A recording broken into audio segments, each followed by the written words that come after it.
Well, guys, there it is. It's a victory, I guess. You know, if you were really thinking that what you saw there made you feel good inside, just like 100%, then maybe you weren't watching the same game as I was. But hey, all right, let's just start with this, guys. Browns got the win. Browns are in the playoffs. What that means is we probably won't have to hear next year about all the records that we've got for how bad we were and how long we were bad and how many times we missed the playoffs and all this other stuff. I think we've checked enough boxes this year that maybe the announcers will have to actually do their job and find something to say other than just read off a sheet about how dismal life in Cleveland is. That's a victory. I mean, feel good. Feel good about that for sure. Feel good about some of the things you saw on the field, though? Not so much.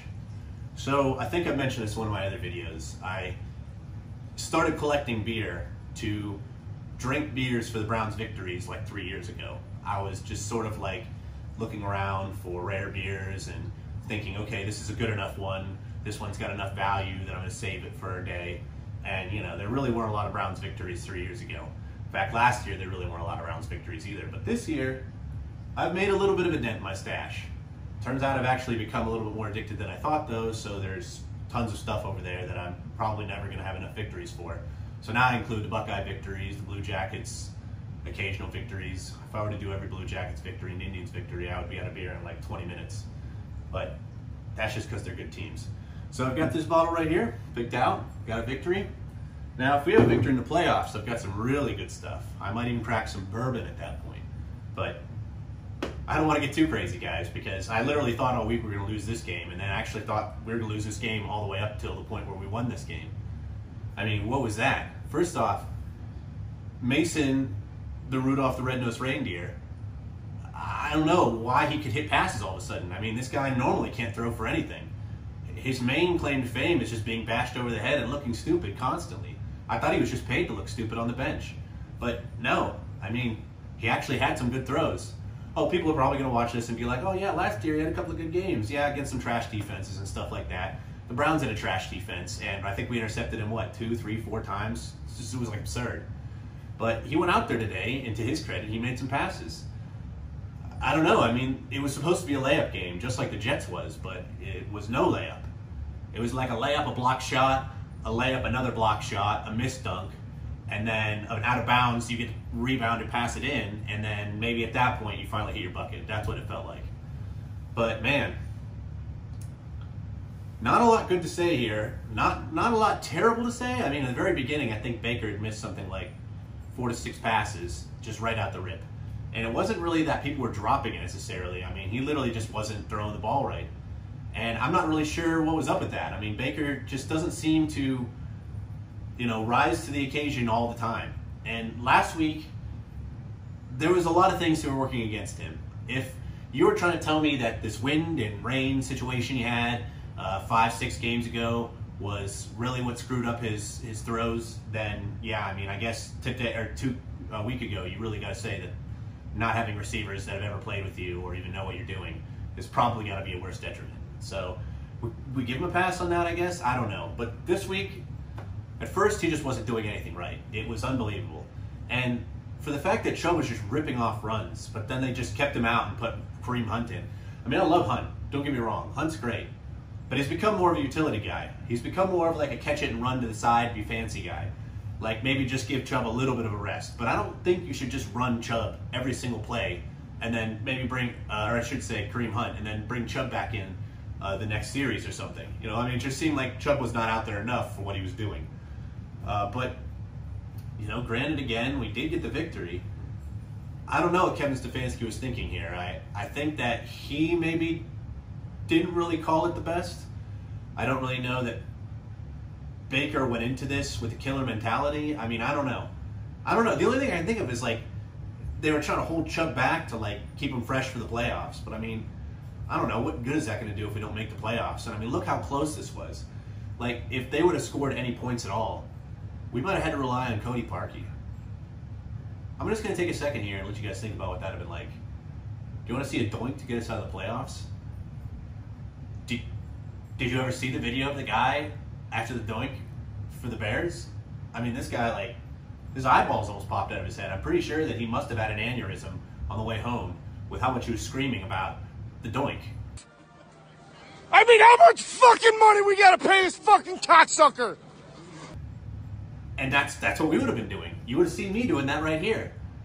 You might not have actually seen the video in time. It might have been played after the fact when I got out of the hospital and I finally got my video from the basement. But that's what it would have been like if we had to sit here and watch him Doink again for us.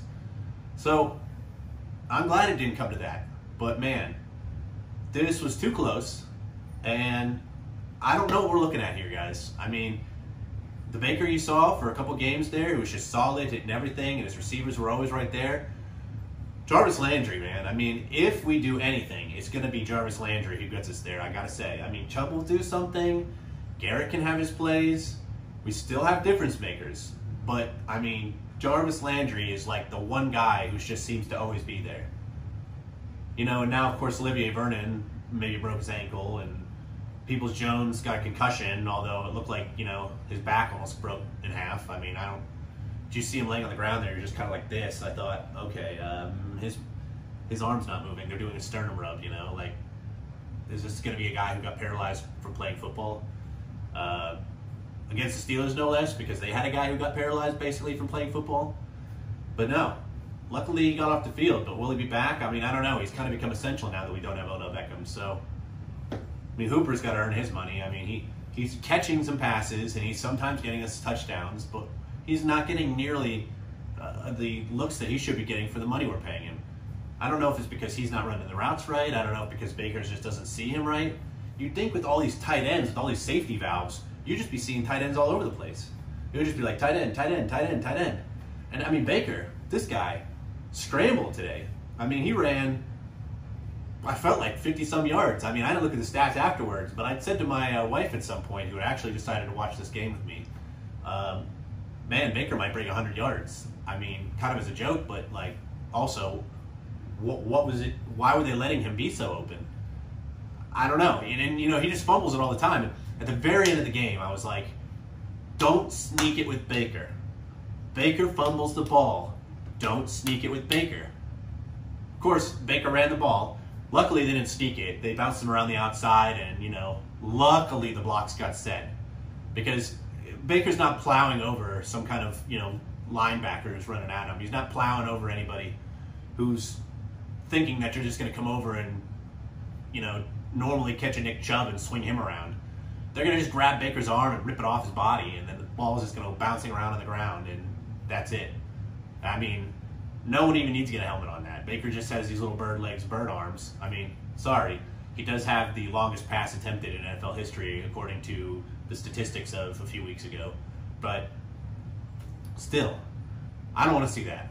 That was clinch factor like 6. Like normally I'm during a Browns game, I'm like clinch factor 3. Like the clinch is there, but it's not like, you know. But that, I see Baker running, it gets to 6 at least. It's a minimum of 6. Maybe it was an 8 today. I don't know. Like I was like, you know, I mean, it was clinch. It was a clinch factor. But we got it. We got it done, guys. And I just gotta hope that over this next couple weeks we become very schematic. We start looking specifically towards the one team, the one game. What do we do against them? What do we do against them? Not like how can we improve our team overall? Not like how can we start realizing this ultimate dream of being the best Browns team? Not hey, can we keep Chubb clean for the rest of the playoffs? No. I want us to basically lose this game but also die on the field. That's what I want for the Browns right now. That's what the city of Cleveland deserves. That's what we deserve. You can give me 4 or 5 more Baker Mayfield commercials during this because you know they're coming. But the city of Cleveland deserves a loss with deaths on the field. So if you're not going to give that, guys, I mean, if that's not something that they're thinking about doing, if they're just kind of like, hey, we got there and we're just going to kind of like try to build for the future. No. Don't even do that. Don't even do that. At this point, death on the field or nothing else. This is the dog pound. This is the Browns. This is the heart and soul of Cleveland. Plenty of other teams in Cleveland. Love all Ohio sports. But in Cleveland, that is the Browns town. The Browns town. They would do anything for the Browns. The Browns need to finally prove that they would do anything for them. And I feel like people out there echo that on the team, but I want to see it. I want to see it. We don't have to sweep the Capitals like, you know, the Blue Jackets did. We don't have to do anything fancy just to get our first playoff win. But we do have to just at least die out there on the field if we're going to lose. If we win, we can be cute as hell. I don't care. I mean, be fancy and throwing passes and having Jarvis Landry throw deep balls for toe tapping Baker on the side while Jarvis Landry's getting completely destroyed. Do that if you have to, but I want, in a loss, to see us die on the field.